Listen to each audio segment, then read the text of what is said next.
Hello guys, welcome back to my channel. आज हम बात करेंगे कि PMMVY फॉर्म कैसे फिल करते हैं।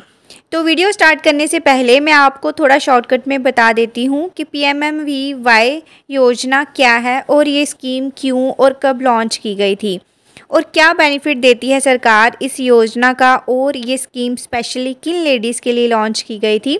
तो सारी जानकारी आपको इस वीडियो में मिलेगी, तो वीडियो को एंड तक ज़रूर देखें। PMMVY प्रधानमंत्री मातृ वंदना योजना, जो कि एक सरकारी योजना है और ये स्कीम लॉन्च की गई थी 1 जनवरी 2017 में प्रधानमंत्री के द्वारा। इस स्कीम का फ़ायदा pregnant ladies and lactating mothers को दिया जाता है। तो चलिए जानते हैं कि इस फॉर्म को कब फिल किया जाता है, कौन ये फॉर्म फिल करता है, क्यों किया जाता है, इस फॉर्म को कैसे भरते हैं, क्या क्या प्रॉब्लम इसमें आजकल आ रही हैं, सब कुछ मैं आपको इस वीडियो में बताऊंगी। तो चलो वीडियो को स्टार्ट करते हैं। ये स्कीम खासकर गर्भवती महिलाओं के लिए और नर्सिंग मदर के लिए है जो पहली बार मां बनती हैं। तो सरकार उनको पहला बच्चा होने पर 5,000 रुपये की राशि देती है, जो कि 2 किश्तों में दी जाती है। पहली किश्त 3,000 और दूसरी किश्त 2,000 रुपये दी जाती है। और दूसरे केस में पैसे उनको मिलते हैं जिनकी दूसरी औलाद बेटी हो, यानी कि गर्ल चाइल्ड। दूसरी बार मां बनने पर इस स्कीम का लाभ बस वही औरतें उठा पाती हैं जिनका सेकंड बेबी गर्ल हो। तो इस केस में उनको 6,000 रुपये की राशि सरकार द्वारा दी जाती है। तो ये थी PMMVY योजना की जानकारी। तो अब बताते हैं कि इसका फॉर्म कौन फिल करता है। तो ये फॉर्म आंगनवाड़ी वर्कर्स के द्वारा फिल किया जाता है। बस वही इस फॉर्म को भर सकती हैं क्योंकि उनको ICDS डिपार्टमेंट की तरफ से एक स्पेशल ID मिली होती है, PMMVY की ID, जिस पर वो फॉर्म फिल करती हैं। और pregnant ladies and lactating mothers का ऑनलाइन रजिस्ट्रेशन भी आंगनवाड़ी वर्कर्स के द्वारा ही किया जाता है। इसीलिए इस फॉर्म को भरने का अधिकार भी सिर्फ आंगनवाड़ी वर्कर्स के पास होता है। तो चलिए स्टार्ट करते हैं कि इसका फॉर्म कैसे फिल किया जाए।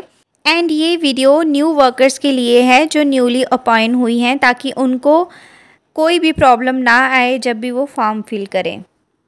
जैसे ही आप अपनी PMMVY की ID ओपन करते हो, तो आप जब लेफ़्ट साइड 3 लाइन्स पर क्लिक करोगे तो आपके सामने कुछ इस तरह का पेज ओपन होगा। तो यहाँ पर आपने फॉर्म फिल करने के लिए डाटा एंट्री पर क्लिक करना है। उसके बाद आपको बेनिफिशियरी रजिस्ट्रेशन पर क्लिक करना है। उसके बाद कुछ इस तरह का पेज ओपन होगा। फर्स्ट वाले ऑप्शन में अगर बेनिफिशियरी सेंट्रल गवर्नमेंट की एम्प्लॉय है तो आपने यस करना है, अगर नहीं है तो आपने नो करना है।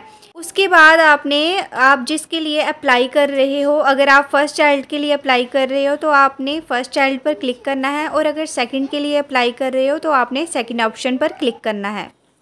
उसके बाद आता है नंबर ऑफ़ लिविंग चिल्ड्रन। तो इसमें बहुत सारी आंगनवाड़ी वर्कर्स कंफ्यूज हो जाती हैं, तो इसमें कंफ्यूज होने वाला कुछ भी नहीं है।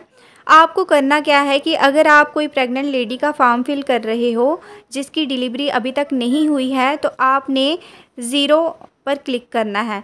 लेकिन अगर आप सेकंड गर्ल चाइल्ड के लिए फॉर्म फिल कर रहे हो तो आपने यहाँ पर 2 पर क्लिक करना है, क्योंकि सेकंड गर्ल चाइल्ड के time number of living children 2 होंगे, और फर्स्ट बेनिफिशियरी के time number of living children 0 तब होंगे अगर उनकी डिलीवरी नहीं हुई है।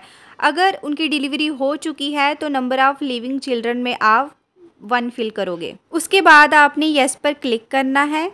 उसके बाद आप बेनिफिशियरी का नेम फिल करोगे और आधार नंबर डालोगे। ठीक है, आपने आधार नंबर और नाम अच्छे से क्रॉस चेक करके ही लिखना है, ताकि बाद में आपको कोई भी प्रॉब्लम ना आए।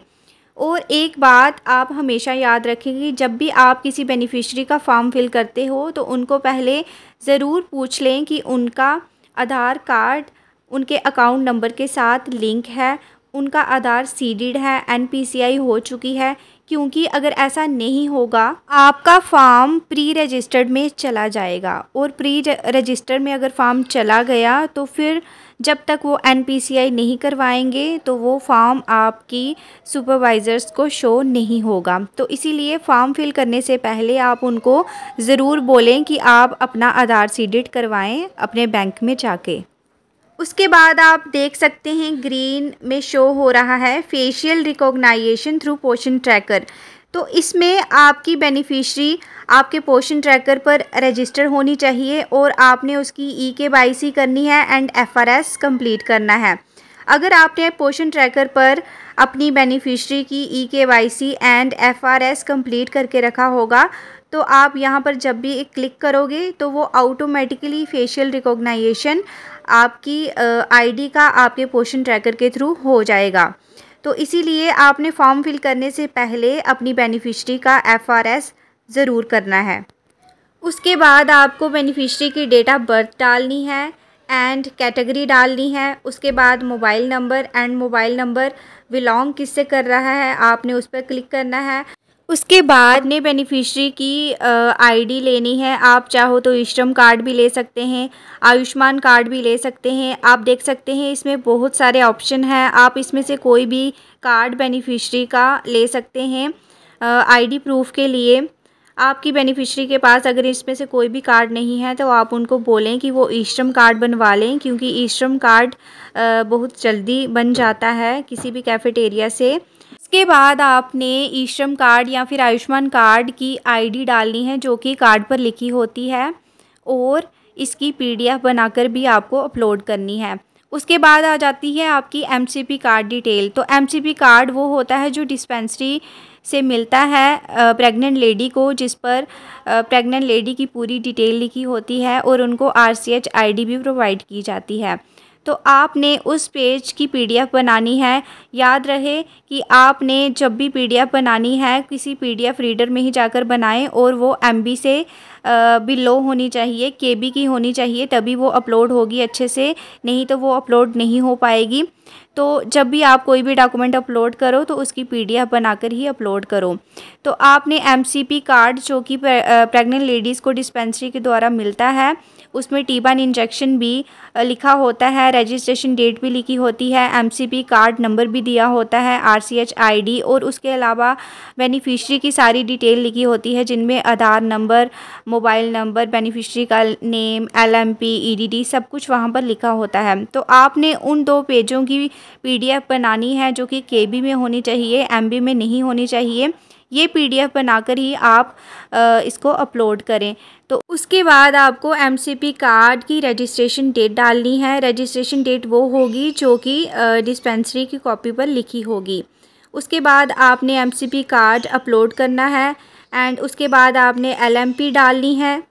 उसके बाद आपने ANC डेट डालनी है। ANC डेट वो होगी जिस दिन बेनिफिशरी को T1 का इंजेक्शन लगेगा, तो वो वाली डेट आपने ANC डेट में फिल करनी है। उसके बाद आपने चाइल्ड अगर बोर्न हो चुका है तो आपने येस पर क्लिक करना है और अगर नहीं तो आपने नो पर क्लिक करना है। सपोज़ करो अगर आप येस पर क्लिक करते हो तो आपके सामने कुछ इस तरह का पेज ओपन होगा। उसके बाद आपने नंबर ऑफ़ लिविंग चिल्ड्रन यहाँ पर फिल करने हैं। उसके बाद टाइप ऑफ इंस्टीट्यूट की वो गवर्नमेंट है या फिर प्राइवेट है। उसके बाद आपने नाम फिल करना है हॉस्पिटल का। उसके बाद आपने जेंडर पर जाकर क्लिक करना है कि मेल है या फीमेल है। अगर तो आप फर्स्ट चाइल्ड के लिए फ़िल कर रहे हैं तो जेंडर एक ही बार शो होगा, लेकिन अगर आप सेकंड गर्ल चाइल्ड के लिए फ़िल कर रहे हैं तो आपको दोनों ही फिल करने हैं। फर्स्ट में आपको बताना है कि उनका फर्स्ट बेबी मेल है या फीमेल है और सेकंड में आपने फीमेल पर ही क्लिक करना है। बाद आपने बेनिफिट अंडर JSY पर नो क्लिक करना है एंड वैक्सीनेशन डिटेल पर चले जाना है। याद रखिए वैक्सीनेशन डिटेल आप उसी बच्चे की फ़िल करोगे जो बच्चा पैदा हो चुका है और ये फर्स्ट बेबी के लिए है। अगर आप सेकंड बेबी के लिए फॉर्म फिल कर रहे हो तो आपको वैक्सीनेशन डिटेल फिल करनी ही करनी है और ये मैंडेटरी है, क्योंकि सेकंड गर्ल चाइल्ड होने के बाद ही आप फॉर्म फिल करते हो तो आपको ये चारों वैक्सीनेशन डिटेल्स फिल करनी है। तो ये वैक्सीनेशन डिटेल आपको कार्ड में मिल जाएगी जो कि 3.5 महीने में कंप्लीट होती है और ये सारी डिटेल आपको बच्चे के वैक्सीनेशन कार्ड से मिल जाएगी। तो फर्स्ट बेबी के टाइम आपको वैक्सीनेशन डिटेल तभी फिल करनी है जब बेबी बोर्न हो चुका होगा, और अगर बेबी बोर्न नहीं हुआ है तो आपको वैक्सीनेशन डिटेल फिल नहीं करनी है। लेकिन सेकंड गर्ल चाइल्ड का फॉर्म आप जब भी फिल करोगे तो आपको वैक्सीनेशन डिटेल फिल करनी है। इसीलिए आप जब भी सेकंड बेबी गर्ल के लिए फॉर्म फिल करो तो आप 3.5 महीने का वेट कर लें, क्योंकि 3.5 महीने के बाद ही वैक्सीनेशन डिटेल कंप्लीट होती है और तभी आप फॉर्म फिल कर सकते हो। तो आपको इसमें चारों वैक्सीनेशन फिल करनी है। पहली वैक्सीनेशन जो कि बच्चे को बर्थ के टाइम लगती है, सेकंड वैक्सीनेशन 6th वीक पर लगी होगी, थर्ड 10th वीक पर और फोर्थ 14th वीक पर। और ये सारी वैक्सीनेशन आपको बच्चे के वैक्सीनेशन कार्ड पर आसानी से मिल जाएगी। उसके बाद आपने बाकी की डिटेल फिल करनी है, उनका एड्रेस, स्टेट, वो कहाँ के रहने वाले हैं, उनके एरिया का पिन कोड क्या है, उनकी LMP क्या है, ये सारी डिटेल जो यहाँ पर दी गई होंगी आपको सारी डिटेल फिल करनी है। और उसके बाद आप अपना विलेज सेलेक्ट करें, जिसके मतलब जहाँ पर आपका आंगनवाड़ी सेंटर है, आप वो वाला विलेज अपना सेलेक्ट करें और उसके बाद आप सबमिट कर दें। तो उसके बाद आपका फॉर्म सबमिट हो जाएगा, बेनिफिशरी रजिस्टर्ड सक्सेसफुली यहाँ पर आ जाएगा और आप ओके पर क्लिक करोगे। आप चाहो तो इस सारे फॉर्म का स्क्रीनशॉट लेके अपने पास रख सकते हो, क्योंकि बाद में अगर आपको कोई ऑफलाइन डिटेल देनी हो तो आप यहाँ से नोट डाउन कर सकते हो। उसके बाद आप फिर से अपनी आईडी में जाकर चेक कर लें कि आपका फेशियल रिकॉग्नाइजेशन थ्रू पोषण ट्रैकर पेंडिंग तो नहीं है।